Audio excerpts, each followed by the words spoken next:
Selamat datang di Radio Horror Official, tempat di mana cerita gelap, bisikan mistis dan rahasia tersembunyi terungkap. Di sini, kami membawa kamu masuk ke dalam dunia penuh misteri yang tak terjamah. Siapkan diri dan nyalakan imajinasimu, karena setiap malam kegelapan akan bercerita. Jangan lupa untuk like, komen, dan subscribe agar kamu tidak ketinggalan cerita horor terbaru dari kami. Baiklah, tanpa berlama-lama lagi, langsung saja ke ceritanya.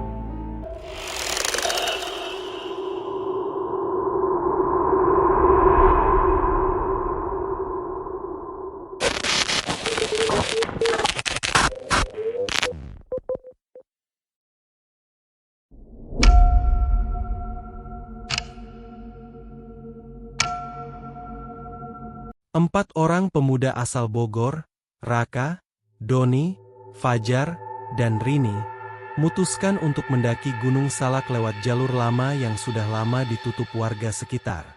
Jalur itu terkenal penuh misteri, banyak pendaki yang menghilang tanpa jejak. Namun kabar tentang sebuah desa tersembunyi di lerengnya membuat rasa penasaran mereka semakin besar. Katanya kalau kita bisa nemuin desa itu, kita bakal dapat pengalaman mistis yang gak bisa dilupain seumur hidup. Ucap Doni sambil tertawa, menyalakan rokok sebelum perjalanan.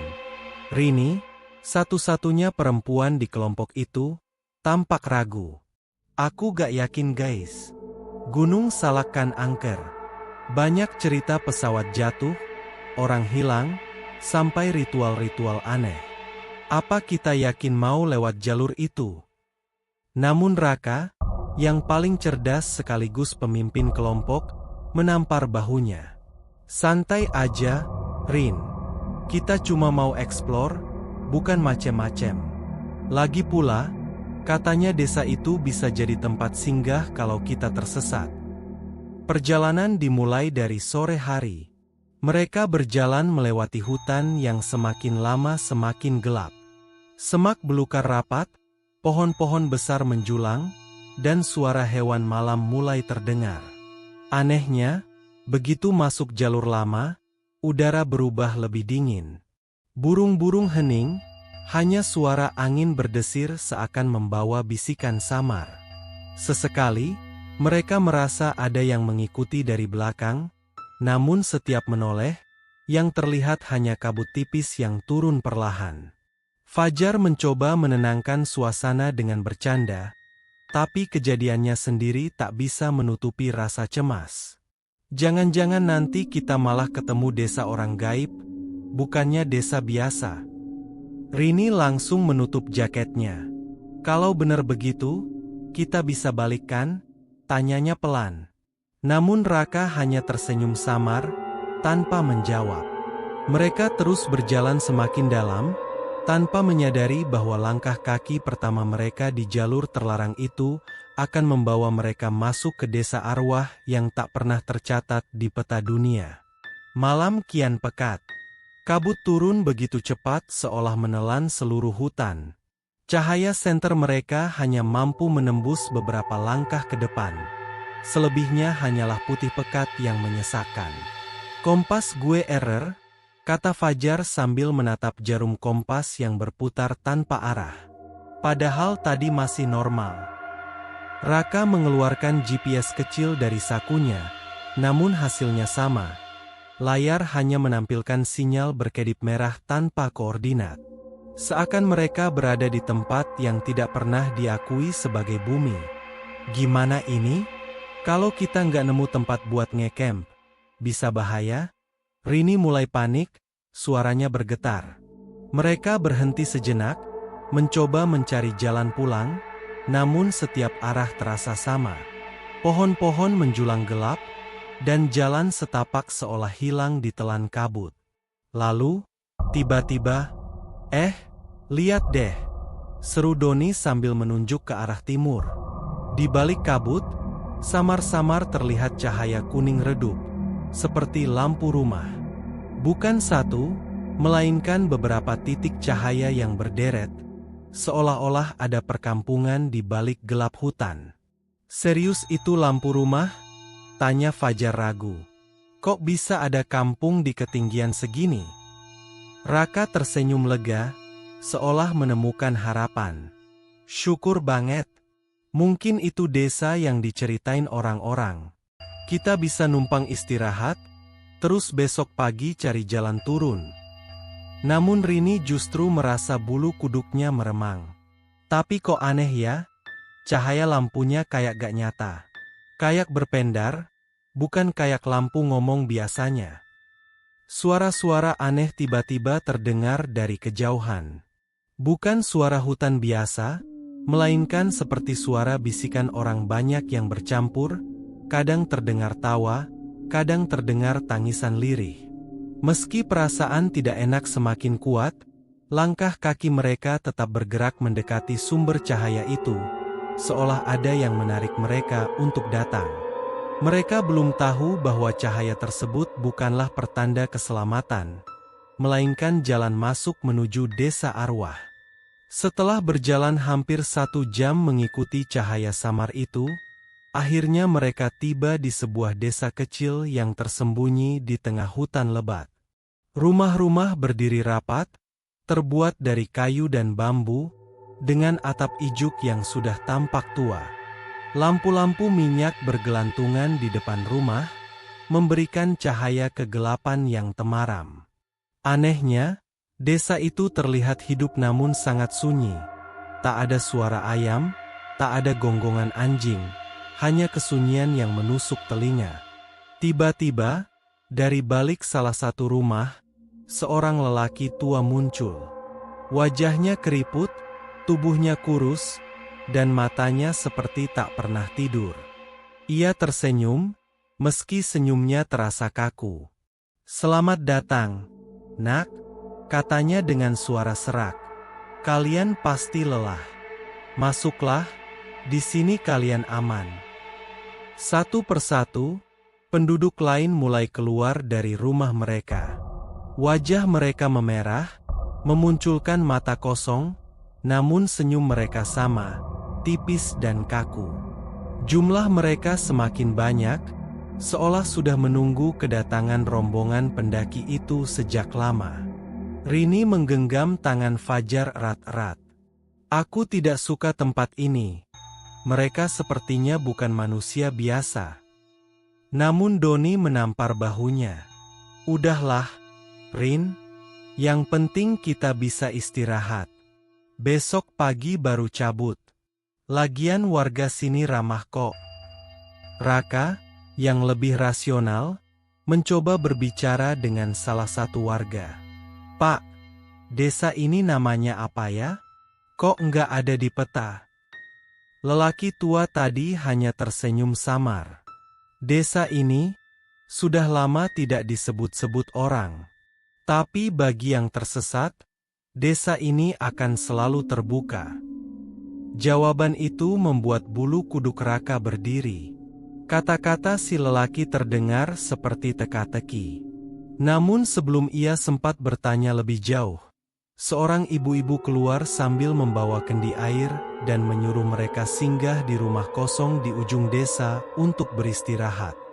Meski tubuh lelah, hati mereka dipenuhi rasa curiga.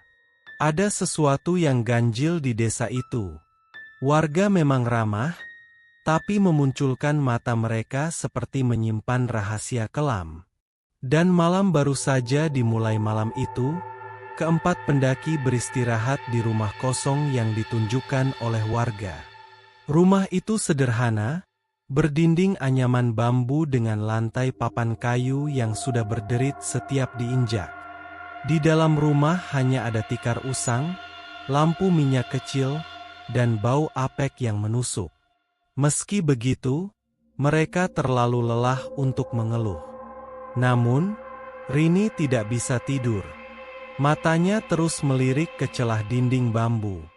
Dari luar, ia melihat bayangan orang-orang berdiri mengawasi rumah itu.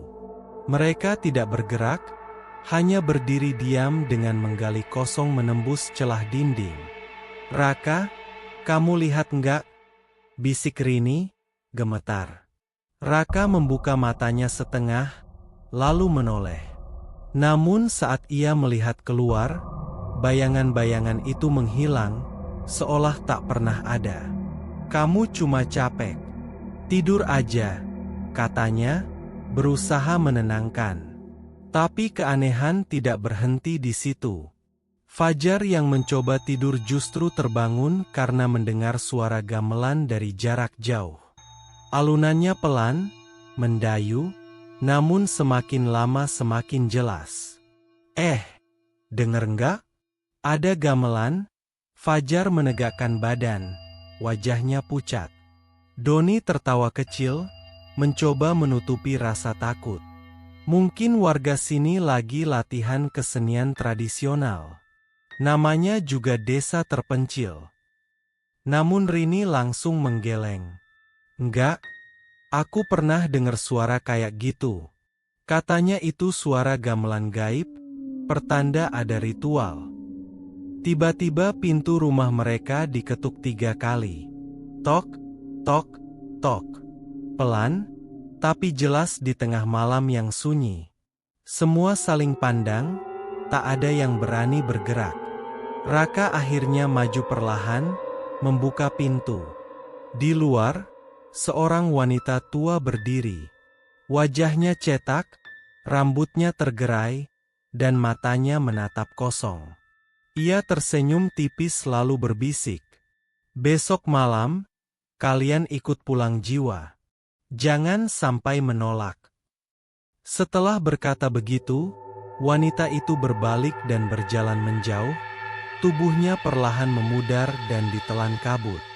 Jantung mereka berdegup kencang. Malam itu, tidak ada seorang pun yang benar-benar bisa tidur. Mereka sadar, desa ini menyimpan sesuatu yang jauh lebih gelap dari yang mereka bayangkan. Keesokan harinya, suasana desa terasa semakin aneh. Matahari pagi memang muncul, namun sinarnya redup, kabut tertutup tak kunjung hilang. Udara dingin menusuk, membuat suasana seolah bukan pagi, melainkan senja abadi. Penduduk desa beraktivitas seperti biasa, tetapi dengan cara yang tidak wajar. Ada yang duduk di depan rumah, namun tangannya bergerak terlalu lambat, seolah-olah hanya pura-pura. Ada pula anak kecil berlarian, tapi wajah mereka datar tanpa ekspresi, tanpa tawa. "Ini benar-benar nggak masuk akal," gumam Fajar sambil menutup jaketnya. Siang hari terasa panjang dan mencekam. Mereka berempat memilih tetap di rumah, menunggu waktu, berharap bisa kabur keesokan harinya. Namun, menjelang malam, warga desa mulai berkumpul di balai besar di tengah desa. Suara gamelan kembali terdengar. Kali ini lebih jelas, lebih ritmis, seolah memanggil jiwa yang tersesat. Warga mengenakan pakaian serba putih, membawa obor dan sesajen berupa kepala kambing, kemenyan, dan kendi berisi air hitam. Seorang tetua desa, lelaki tua yang pada malam pertama menyambut mereka, menghampiri kelompok pendaki itu. Senyumnya tipis, matanya kosong. "Malam ini, kalian ikut pulang jiwa, semua yang singgah di desa ini wajib hadir." Rini langsung menolak. "Kami cuma mau istirahat. Besok pagi kami turun gunung." Tetua itu mendekat, suaranya lirih namun tegas. "Tidak ada turun. Siapapun yang tiba di sini, harus melewati pulang jiwa. Itu satu-satunya jalan." Doni, yang awalnya mengira enteng, kini wajahnya pucat pasi. "Raka, gue nggak enak. Kayaknya ini bukan ritual biasa." Akhirnya, dengan terpaksa, mereka mengikuti arak-arakan warga menuju balai desa. Suara gamelan semakin keras, berpadu dengan suara gong yang menggema ke seluruh penjuru. Di balai desa, api unggun besar dinyalakan. Asap kemenyan menyesakkan dada. Warga duduk melingkar, menundukkan kepala, sementara tetua berdiri di tengah, mengangkat tangan ke langit. Selamat datang jiwa-jiwa baru, malam ini kalian akan kembali. Saat itu, kabut semakin tebal. Dari arah hutan, mulai muncul bayangan-bayangan hitam berjalan tertatih, wajahnya kabur, tubuhnya seperti asap. Mereka bergerak masuk ke lingkaran warga, seolah ikut menari mengikuti alunan gamelan. Rini berbisik ketakutan, matanya berkaca-kaca. Ya Tuhan, mereka itu arwah. Dan saat upacara mencapai puncaknya, salah satu pendaki tiba-tiba jatuh ke tanah. Tubuhnya kaku, matanya terbelalak seolah-olah pengampunan ditarik keluar. Tubuh Fajar tiba-tiba kejang-kejang di tengah lingkaran upacara. Mulutnya terbuka lebar, mengeluarkan suara erangan rendah yang bukan suaranya sendiri. Mata mendelik putih, seolah-olah jiwa sudah tercerabut. Fajar! Rini berteriak histeris, berusaha mendekat. Namun dua warga desa menahan tubuhnya dengan kekuatan yang mengejutkan, seolah-olah mereka lebih kuat dari manusia biasa. Tetua desa mendekat sambil menggumamkan mantra. Ia menaburkan kemenyan ke arah tubuh Fajar.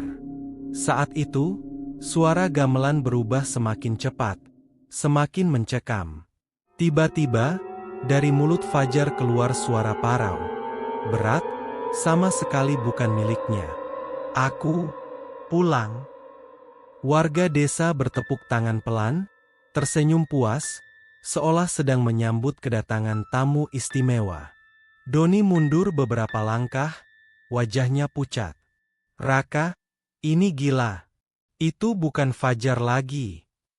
Raka mencoba menarik Fajar, tapi setiap kali ia menyentuh tubuh temannya, hawa dingin yang menusuk tulang menyambar tangan.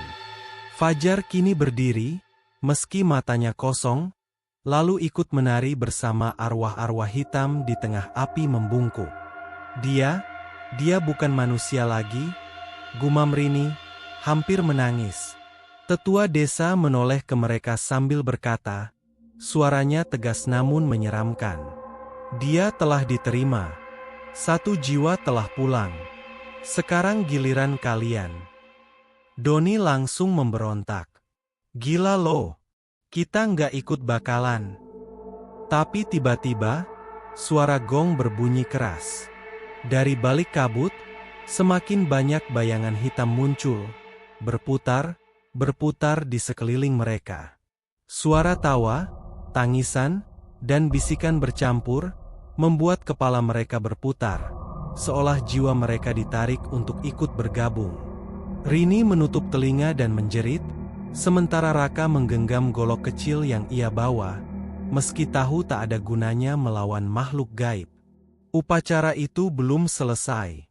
Mereka baru saja menyaksikan satu dari mereka direnggut, dan giliran berikutnya bisa datang kapan saja. Tubuh Fajar yang tadinya menari mengikuti arwah tiba-tiba terhuyung. Kepalanya menengadah, mulutnya berteriak tanpa suara. Dalam sekejap, tubuhnya jatuh ke tanah dengan keras. Bruk! Semuanya bisa dibayangkan. Hanya suara gamelan yang masih berdentum lirih. Rini langsung berlari mendekat, mengejutkan tubuh sahabatnya itu. Fajar! Bangun! Jangan tinggal di kita. Bangun! Jeritnya. Namun tubuh Fajar kaku, pandangan terbelalak kosong. Nafasnya sudah tidak ada. Lebih mengerikan lagi, wajahnya terlihat damai. Tersenyum tipis, padahal ia baru saja mati. Warga desa justru bertepuk tangan pelan, beberapa bahkan tertawa kecil. Mereka menatap tubuh Fajar bukan dengan rasa iba, melainkan dengan ekspresi puas. Jiwanya sudah pulang, dia tidak akan tersesat lagi, ucap tetua desa sambil mengangguk-angguk. Doni marah besar. Ia mendorong salah satu warga hingga terjatuh. Gila kalian semua. Itu teman gue, bukan mainan buat ritual. Namun warga lain tetap tersenyum, seolah kemarahan Doni sama sekali tidak berarti. Tatapan kosong mereka membuat darahnya semakin berdesir. Raka menahan Doni. Tenang dulu. Kalau kita bikin ribut, kita bisa jadi korban berikutnya. Rini menangis tak terkendali, memeluk tubuh Fajar erat-erat. Tapi saat dia menunduk, dia melihat sesuatu yang membuatnya hampir pingsan. Dari mulut Fajar, keluar asap tipis berwarna hitam yang perlahan melayang dan bergabung dengan arwah-arwah yang berputar di sekitar api unggun. Ya Tuhan, Rini menutup mulut sambil terisak. Jiwanya, mereka beneran ngambil jiwa. Tetua desa mendekat, lalu menampar Rini dengan lembut. Jangan menangis. Sebentar lagi, kalian juga akan pulang. Di sini, semua jiwa diterima. Kata-kata itu membuat 3 pendaki yang tersisa merinding ketakutan. Mereka sadar, kematian Fajar baru dimulai. Desa itu memiliki jiwa, dan mereka selanjutnya di antrean. Setelah kematian Fajar, 3 pendaki yang tersisa tidak bisa lagi menahan rasa takut. Malam itu juga, mereka memutuskan mengaburkan diam-diam dari desa. Begitu api di sekelilingnya mulai padam dan warga kembali ke rumah masing-masing, Raka memberi isyarat pada Doni dan Rini. Sekarang, kita harus berangkat. Kalau nunggu besok, bisa jadi giliran kita. Dengan langkah hati-hati, mereka keluar dari rumah kosong tempat mereka menginap. Desa itu terlihat lebih menyeramkan di malam yang sunyi. Rumah-rumah berdiri kaku, lampu minyak berkelip lemah, seolah-olah mata-mata yang mengawasi. Mereka menembus hutan dengan senter seadanya. Udara terasa berat, setiap nafas bagai menghirup kabut tebal. Doni berjalan di depan, Rini di tengah, dan Raka paling belakang menjaga. Awalnya, mereka yakin sudah menemukan jalan setapak yang benar. Namun setelah hampir 1 jam berjalan, mereka tiba di sebuah lapangan kecil dengan sumur tua di tengahnya. Anehnya, sumur itu tampak asing, tidak pernah mereka lewati sebelumnya. Gue yakin ini jalan ke bawah, kata Doni dengan nada memaksa, meski wajahnya sendiri penuh keraguan. Mereka melanjutkan perjalanan, menuruni lereng yang curam, melewati pepohonan besar. Tapi entah bagaimana, setelah berjalan jauh, kabut kembali menutup pandangan, dan saat kabut menipis, mereka tertegun. Di depan mata mereka, kembali berdiri di desa yang sama. Rumah-rumah kayu, lampu minyak, dan suara gamelan samar dari kedamaian. Rini terisak, tubuhnya gemetar. Nggak mungkin, kita tadi udah jalan jauh. Kenapa balik ke sini lagi? Raka menendang tanah dengan frustrasi. Sial, desa ini kayak labirin. Kita muter, tapi ujung-ujungnya balik ke tempat yang sama. Doni menatap desa itu dengan wajah tegang. Gue mulai ngerti, desa ini bukan desa biasa. Ini jebakan. Kita nggak bisa keluar kecuali mereka mau ngelepasin kita. Saat itu, pintu-pintu rumah di desa mulai terbuka satu demi satu. Warga keluar, berdiri diam, menatap mereka dengan senyum tipis yang sama. Mata mereka berkilat aneh di tengah kabut. Seakan tahu ketiga pendaki itu mencoba melarikan diri, mereka semua berucap bersamaan dengan suara serak yang menyeramkan. Tidak ada jalan keluar, hanya jalan pulang. Pendaki ketiga itu akhirnya menyerah untuk kabur. Mereka kembali melangkah masuk ke desa, meski hati penuh ketakutan. Warga hanya menatap mereka dengan senyum tipis. Lalu perlahan bubar seakan tahu bahwa para pendatang itu sudah tak punya pilihan. Namun, di antara deretan rumah yang terlihat sama, Raka memperhatikan sebuah bangunan tua di ujung desa. Atapnya hampir roboh, dinding bambunya rapuh, dan pintunya setengah terbuka. Tidak ada lampu minyak, berbeda dengan rumah lain yang bercahaya. Tempat itu, Raka menunjuk. Kita harus cek ke sana. Kayaknya ada sesuatu yang mereka sembunyikan. Meski ragu, Doni dan Rini akhirnya ikut. Mereka masuk dengan hati-hati, menyalakan senter. Bau apek dan debu menyengat begitu pintu didorong. Lantai papan penuh sarang laba-laba, dan di tengah ruangan terdapat sebuah meja batu yang tidak wajar berada di rumah biasa. Di dinding bambu, mereka melihat tulisan kuno yang tergores dengan darah atau cairan merah kehitaman. Tulisannya berbahasa Sunda kuno, namun sebagian bisa terbaca. Desa ini menampung arwah yang tersesat. Siapapun yang melangkah masuk akan menjadi bagian. Tidak ada jalan kembali, kecuali jiwa yang dipulangkan. Rini langsung menutup mulutnya, tubuhnya gemetar. Astaga, jadi benar desa ini bukan nyata. Ini penjara arwah.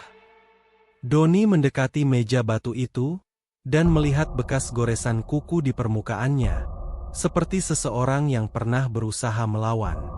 Di bawah meja, ia menemukan tulang-tulang kecil yang sudah menghitam. Gila, Doni mundur dengan wajah pucat. Orang-orang yang kejebak di sini, mereka semua jadi tumbal. Tiba-tiba, pintu rumah tua itu menutup keras dengan sendirinya. Rem. Lampu senter Raka berkedip-kedip, dan dari pojok ruangan, samar-samar muncul sosok hitam dengan mata merah menyala. Suara berat menggema dari dinding. Kalian tidak boleh keluar. Suasana menjadi semakin mencekam. Desa itu bukan sekadar misteri, melainkan kutukan hidup, menunggu menelan jiwa mereka satu demi satu. Pendaki ketiga itu berlari keluar dari rumah tua dengan napas terengah-engah. Tapi hutan di sekitar desa kini jauh lebih gelap, seolah menelan semua cahaya. Kabut semakin pekat, membuat mereka sulit melihat ke arah. Namun keanehan baru segera terjadi. Doni tiba-tiba berhenti, wajahnya pucat pasi. Gila, itu mungkin. Sambil menunjuk ke arah pepohonan, Raka dan Rini menoleh. Di antara kabut, mereka melihat bayangan Doni tergantung di sebuah pohon besar. Lidah menjulur, tubuhnya bergoyang perlahan. Bayangan itu menatap mereka, lalu tersenyum miring. "Bukan, itu bukan lo," kata Raka cepat, menarik Doni agar jangan mendekat. Tapi Doni justru diartikan, seolah tubuhnya ingin melangkah ke arah bayangan tersebut. Sementara itu, Rini mendengar suara lirih memanggil namanya.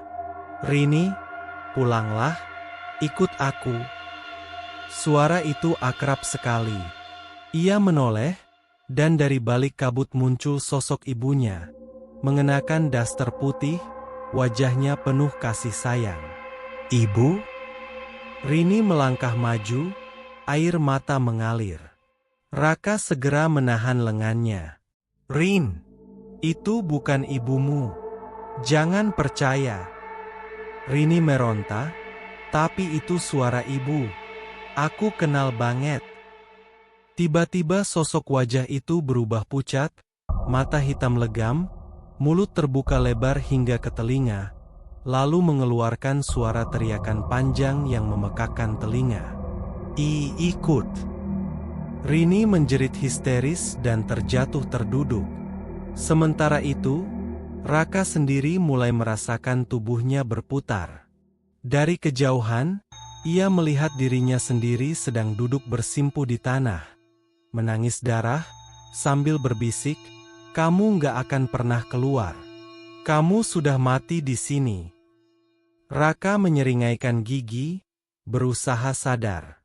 Ia menarik Doni dan Rini yang hampir terseret oleh ilusi, memaksa mereka kembali fokus. Jangan lihat mereka.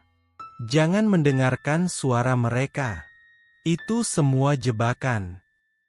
Namun, semakin mereka menolak, semakin kuat pula bayangan-bayangan yang mengejarnya.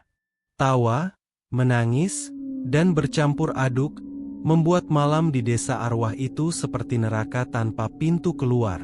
Dalam ketakutan, Raka menyeret Doni dan Rini kembali ke tengah desa. Mereka berharap menemukan celah atau petunjuk untuk kabur, tapi mereka menemukan kebenaran yang lebih mengerikan. Semua warga desa sudah berkumpul di balai, berdiri mengelilingi mereka. Senyum tipis tak pernah hilang dari wajah-wajah itu. Suara gamelan kembali berbunyi, kali ini lebih keras. Dentumannya seperti jantung raksasa yang memaksa mereka ikut berdegup. Tetua desa melangkah maju, matanya kosong menatap mereka. Kalian sudah melihat. Tidak ada yang bisa pergi. Kami semua adalah mereka yang tersesat di Gunung Salak. Rini gemetar, menutup telinga. Kalian, arwah. Tetua itu mengangguk perlahan. Benar, jiwa-jiwa pendaki, prajurit, bahkan penumpang pesawat yang jatuh, semua berakhir di sini. Desa ini adalah rumah bagi kami. Dan kalian, tamu yang baru. Raka menggeleng, tolak kenyataan. Nggak mungkin, kita masih hidup. Kita bisa keluar kalau mau. Namun seorang warga wanita maju, rambutnya panjang menutupi wajah. Ia mendongakkan kepala, menampilkan wajah hancur seperti korban kecelakaan, lalu berbisik lirih. Aku juga pernah berkata begitu, sebelum jiwaku direnggut. Satu persatu warga menunjukkan wujud asli mereka.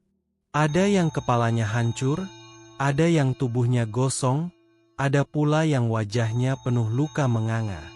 Semua adalah korban kematian di Gunung Salak, dan kini terjebak selamanya di desa arwah. Doni mundur beberapa langkah, wajahnya pucat pasi. Gila, berarti Fajar juga sudah jadi bagian mereka. Tiba-tiba, dari keramaian, sosok Fajar muncul. Wajahnya pucat, matanya kosong, tapi ia tersenyum damai. Aku sudah pulang. Don, ikut ayo. Jangan melawan. Rini menjerit histeris, sementara Raka berusaha menahan mental Doni yang hampir jatuh melihat sahabatnya. Suara tetua kembali bergema. Tidak ada jalan kembali ke dunia kalian. Hanya satu jalan, pulang bersama kami. Dan pada saat itu, mereka sadar, jika tidak menemukan cara melawan kutukan ini, mereka bertiga akan menjadi penghuni tetap desa arwah Gunung Salak. Desa arwah itu kini seperti panggung kematian. Warga-warga berwujud menyeramkan semakin mendekat, suara gamelan semakin keras, seolah memanggil mereka untuk menyerah. Raka, Doni, dan Rini saling berpegangan erat. Tapi rasa takut membuat mereka hampir gila. Kalau kita diam aja, kita bakal mati di sini, teriak Raka, matanya pembohong mencari celah. Tiba-tiba ia teringat sesuatu, di salah satu rumah tua tadi, ada papan kayu dengan tulisan kuno, 1 jiwa pergi, 2 jiwa tinggal. Sebuah peringatan, sebuah syarat. Raka menelan ludah, suaranya bergetar. Aku ngerti, kita nggak keluar bisa bertiga. Desa ini cuma ngizinin 1 orang aja yang bisa pulang. Rini langsung menggeleng keras. Enggak, jangan ngomong gitu, kita harus bareng-bareng. Namun Doni sudah mulai kehilangan kendali. Ia menatap Fajar yang berdiri di tengah keramaian arwah, tersenyum tenang. Mungkin memang waktunya. Rak, gue capek. Arwah-arwah semakin dekat. Kabut menutup segala arah. Hanya tersisa 1 jalan kecil yang samar di ujung desa, seperti cahaya tipis yang berkedip-kedip. Raka menggertakkan gigi. Dia tahu hanya 1 yang bisa lolos. Ia menatap Doni dan Rini, 2 sahabat yang kini seperti saudara. Tiba-tiba, Doni mendorong tubuh Raka dengan kasar. Pergi, Rak, bawa Rini keluar. Aku udah gak kuat lagi. Rini berteriak, jangan, Don, jangan tinggal di kami. Tapi Doni menoleh dengan senyum getir, matanya basah. Biar gue nemenin Fajar. Gue udah janji nggak bakal ninggalin dia sendirian. Saat arwah-arwah menyambut Doni, tubuhnya diseret ke dalam kepadatan, hilang dalam kegelapan. Suara yang diucapkannya hanya terdengar sebentar, lalu hening. Raka dan Rini berlari sekencang mungkin menuju cahaya tipis di ujung jalan. Namun, saat mereka hampir sampai, kabut tiba-tiba menutup, dan tangan dingin menarik kaki Rini. "Rak! Tolong!" Raka menoleh, berusaha menarik Rini dengan tenaganya. Tapi semakin keras ia menarik, semakin kuat arwah menariknya. Rini menatap dengan air mata, lalu berbisik lirih. "Kamu harus selamat, Rak, aku relain." Dan dalam sekejap, kabut menelan Rini, meninggalkan Raka sendirian.